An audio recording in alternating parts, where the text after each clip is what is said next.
haven't gotten a lot of stitching done in the last 2 weeks since I last did Monday Flosstube because I've been busy knitting socks. So I've been feeling a little out of sorts.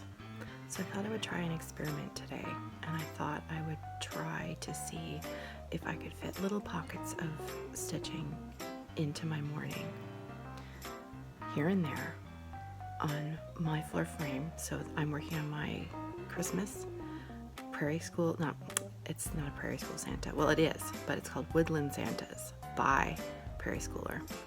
And I've got my coffee, big giant coffee, and I'm going to sneak in a few minutes here before I have to go and get Nicholas ready for school. So, and the reason why this picture is so fuzzy and cloudy and blurry is because I've got you right underneath my big light for my stitching because I'm ready to go. Do you see that picture up there on my door? That's my bathroom door, and that is a picture that my daughter painted for us when she was 4 and stuck it on our bathroom door, and it has been there ever since. The girl who was babysitting her at the time wrote on it for her. I think it says Mommy and Daddy's bathroom or something silly like that. But I've had that piece of paper stuck in my bathroom for 11 years. It's still there. Anyway, I'm gonna turn you around so that you can see the starting point on my Santa this morning. And then I'll see you again in a little bit. Happy Monday.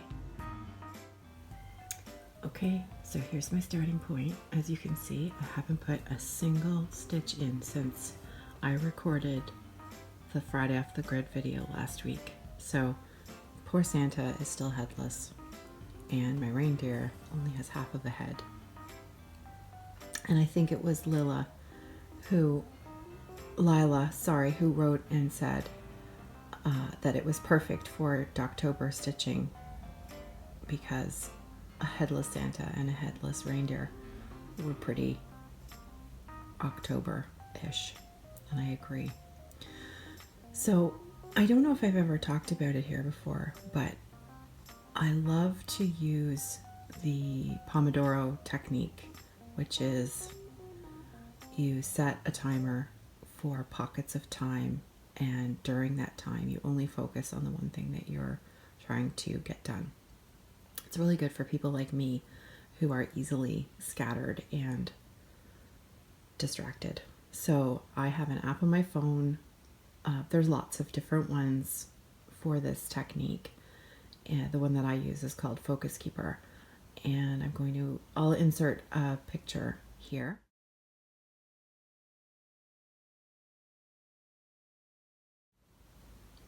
So that's what my screen looks like when I start. And I just hit the button and it times me, and then when the timer is up, I have to move on no matter what into the next thing that I've got planned.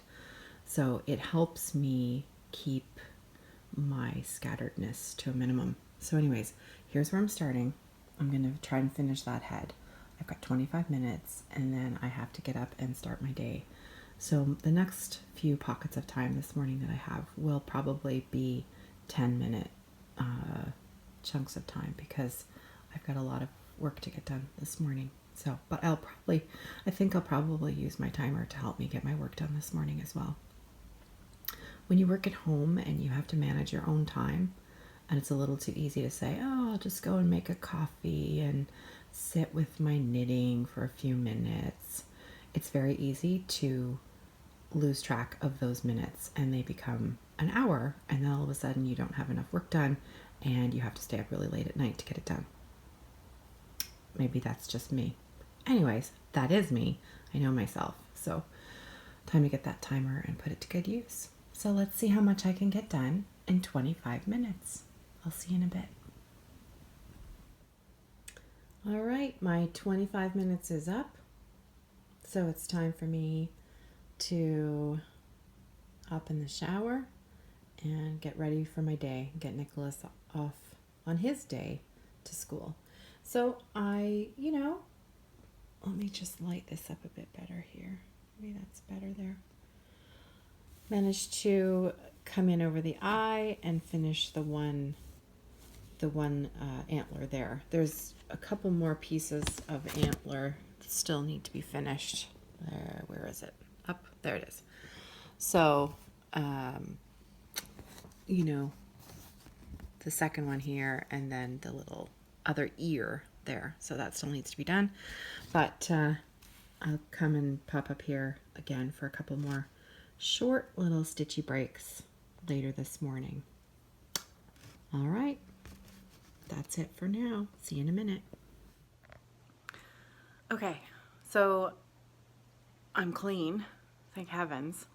And while I was putting some goop in my hair, I was reminded that somebody had asked me what I use in my hair. So just thought I'd share that in case anyone cares. I use a lot of conditioner, and this is something that I've been using for the last 6 months. Before that, I use gel, anything. I think the trick for me is to get it in my hair pretty quick too after getting out of the shower so that it's still fairly wet, and then not touching it, period. Ever. Don't touch it, because then the curls separate and they get frizzy. Very frizzy. So I don't wash my hair every day. I can't. It would look like a lion's mane. So every 2 to 3 days. So I do splurge a little bit on this styling product because it is the only expensive thing that I use. I use drugstore, everything else. So this is by Milkshake, and it's called Curl Passion. Curl Passion. Yeah, so it's a fancy name, fancy product, and that's it. It's in my hair, a little bit, goes a long way, and that's it. This is the way my hair will look for the next 2 hours, because that's about how long it takes to dry. So, this feels silly to tell you this, but I'm vlogging this morning. It makes me feel very young and hip to say that. I'm vlogging. So, time to get ready for the school day.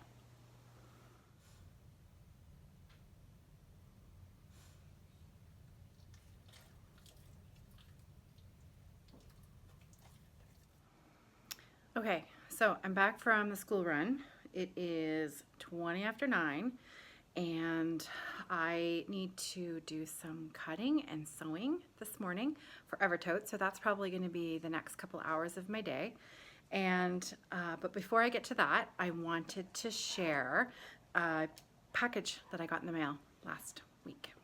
So back when I bought that fabric from XG Design, kind of when you break that seal and you're in the purchasing way, and sometimes you see something and you get a really bad case of the wanties. I certainly didn't need it, but I love Nancy's work from Victorian Motto Threads, so I ordered the Victorian Christmas floss, and it came last week, and it arrived in this beautiful little box.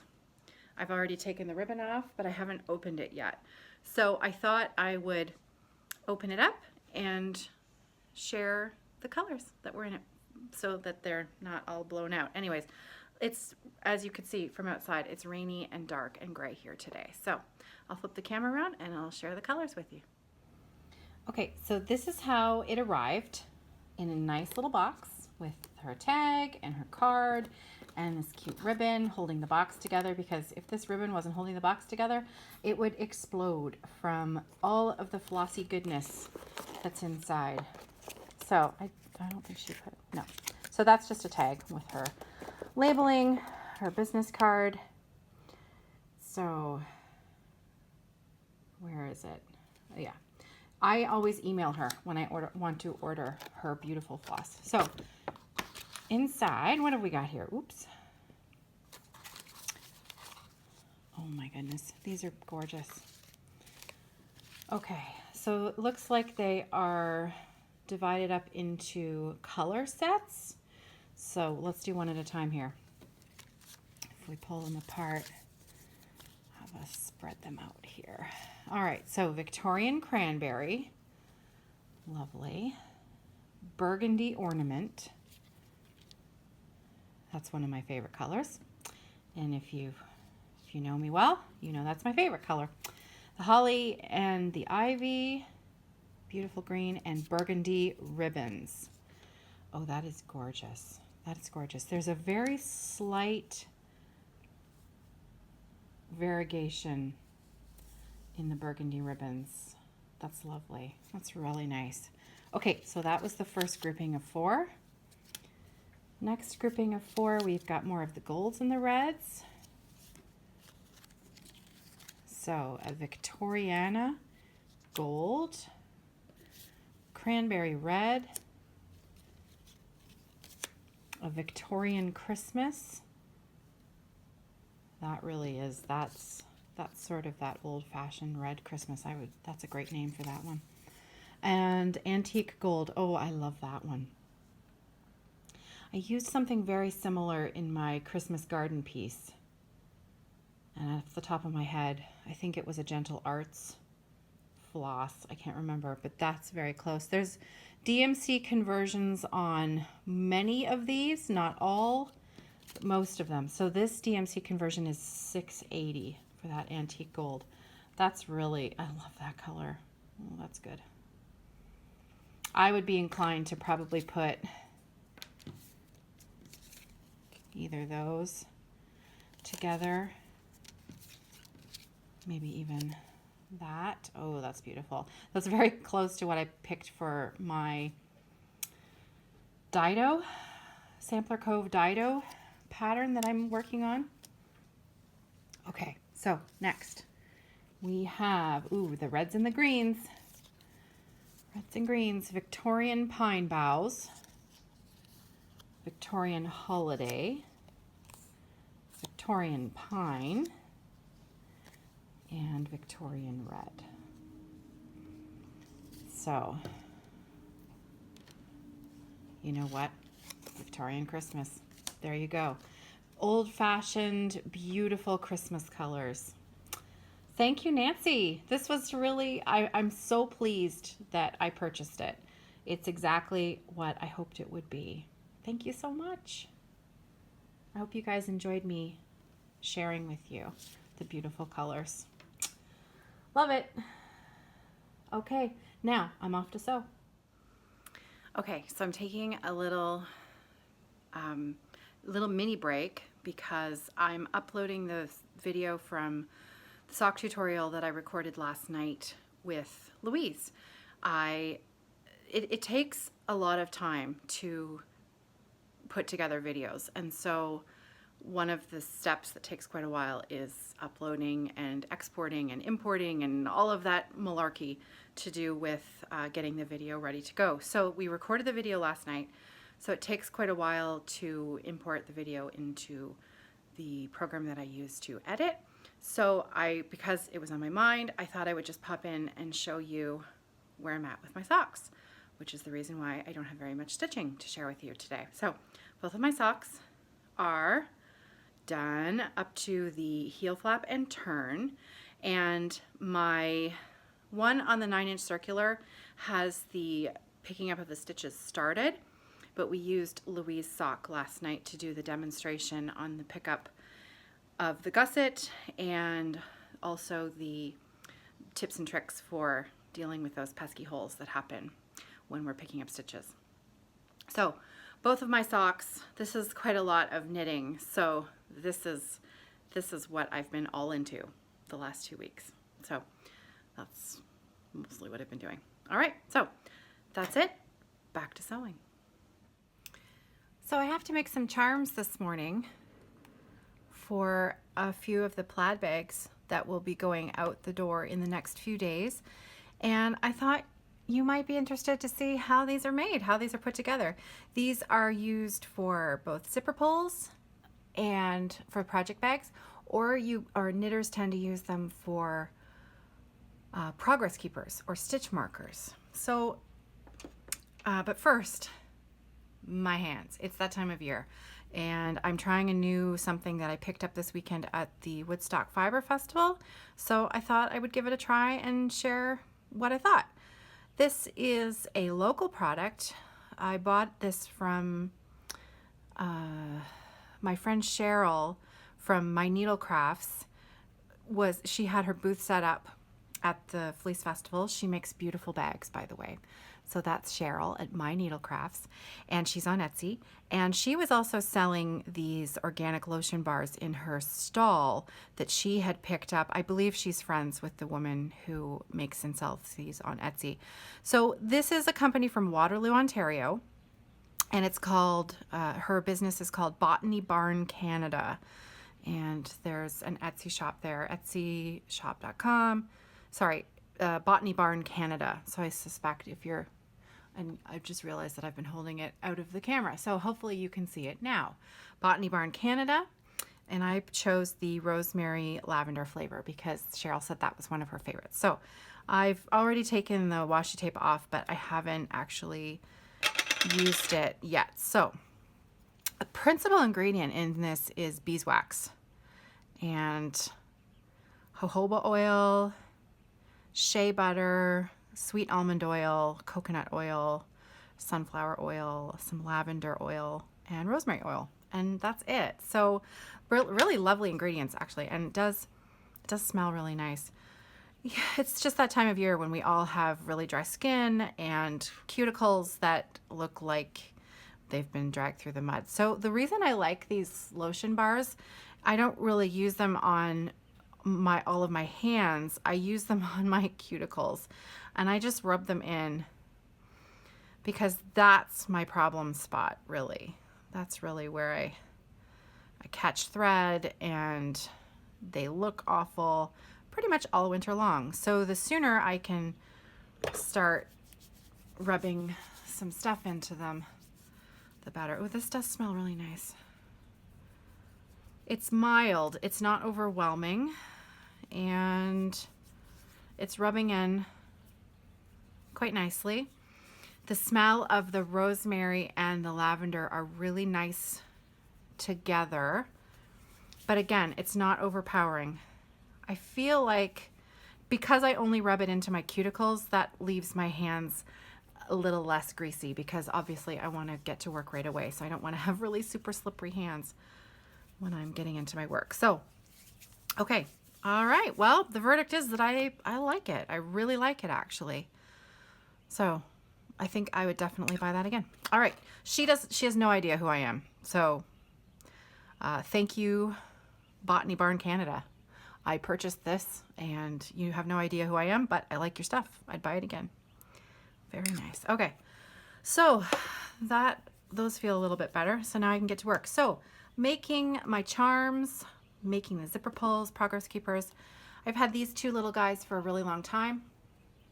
One of them, I have no idea what they're called. I am not a beater. Do you know what I mean? Like a jewelry maker. So these do the job. Adrian told me, she showed me what to do a couple of years ago, how to make these. So I just bought what she told me to buy. And I'm sorry, I cannot tell you the names of these things. I think they're called, it's a crimper, but there's two different kinds here. One of them has the curved nose and the other one has a straight nose. So we're just going to call it a curved nosed crimper. How about that? I've had these for a few years. So then we need to have our material that what we're working with. So I purchased my charms from an Etsy site, another Etsy site called Bohemian Findings. And they are based out in Prince Edward Island, Canada. And she has so many different charms to choose from. I mean, there's thousands of charms. And they're so fun. It's so fun. It's one of my favorite jobs when I have to buy new charms because I'm almost out, I'm running out, and I get to go onto their website and have fun. I get to play and choose new charms. So because I'm sending out some plaid bags this week, I figured my plaid bags needed a little thistle charm because that thistle belongs with Scotland. It belongs with plaid. So I've got the charm itself. I've got these little tiny O-rings, and then I've got my lobster claw here. I believe this is a 12mm lobster claw. So not huge, just small. The size of the O-ring varies. I use different sizes. If you're making progress keepers, stitch markers for knitters, you're going to want to use the different sizes depending on what size knitting needle your knitter is knitting with. So I take the curved nose crimper, and that's the one that I use to hold the O-ring like that. As you can see, I've got the tiny little O-ring is being held in place by the curved nose. Then I take the straight nose like that, and you're going to open up the O-ring. You're going to twist it towards you gently. You don't want to pull it open because that's not very good for the metal. So you're going to twist it open so that it looks like, well, what does that look like? It's just an open ring, right? So it's open and it's easy peasy. So we're going to take our lobster claw and put it on. We're going to take our charm. Sometimes you need to move your crimper a little bit. Put the charm on, and then we're going to take our straight edge nose and fit them back together again. And then I like to give one more little snug at the end to make sure those metal pieces are lined up and nice and secure. And that is it. Now you have your very own zipper pull or progress keeper. That's it. I hope you enjoyed that. I'm off to make a whole bunch more. Okay. It is 20 after 1 in the afternoon, and the flute choir ladies are going to be here in about 40 minutes for flute choir rehearsal. So I have to clean up the kitchen, move the car so that they can park in the driveway, and set up the chairs in the kitchen so that we all have a place to rehearse. Then after that, I've got a couple of piano students coming tonight. So I'm going to set my timer, and I'm going to stitch for 10 minutes and see what I can do. And hopefully it'll be like, I don't know, a length of floss, maybe 2. We'll see. I'll stitch fast. Okay, my 10 minutes is up, and I've got the second ear complete, and the second antler is almost done. Started my second length of floss, and I am going to make time for another 10 to 15 minute little stitch in between flute choir and the piano students that I'm teaching this afternoon. So I know I can finish that up, and then I'm gonna try and find the, I'm using 3371. What's the color for that? It is, sorry. 3781 is the color I'm using right now, DMC. The color I'll be using next is 3371, which is that common black brown used by Prairie Schooler. And that is going to be for the reins, both on the nose and being held by Santa. So let's see if I can get it accomplished. I'll see you in a little bit.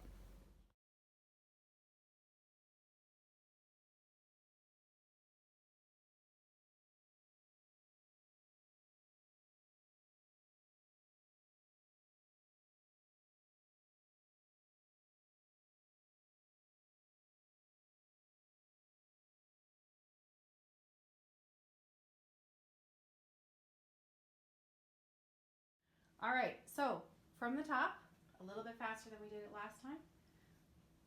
Try to breathe quietly. Okay, ready? 1, 2, 3, 4.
So as you can see, I managed to fit in a few more minutes of stitching in between flute choir and the few piano kids that I had.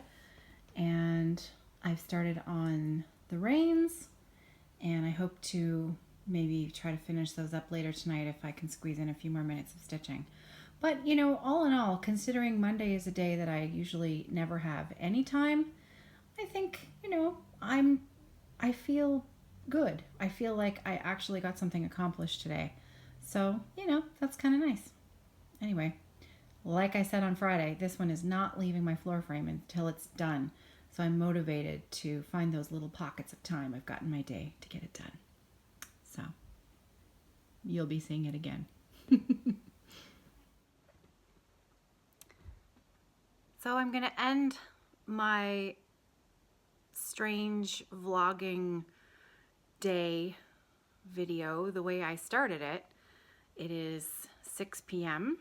and my father-in-law is here for dinner, so we're gonna go and eat, and then I've got some more sewing to do tonight, so that's on the agenda. And then I'm gonna finish editing the sock tutorial that I'll be putting out tomorrow for all of you who are joining us in learning how to knit socks. I hope you have a great week. You know, this was something a little bit different that I tried to do today, to just squeeze in little pockets of interesting things that I did during my day. I don't know how often I'll do this style of video. I don't know if you'll hate it. I don't know if you'll like it, but it was kind of fun for me, sort of like a little diary. I guess that's what a vlog is. Again, it's not really a word I feel like I can get away with saying. I think I'm a little too old. But anyway, I thought I'd give it a try. So have a great night, and I'll see you on Friday if you're not joining me tomorrow for knitting. Have a great week.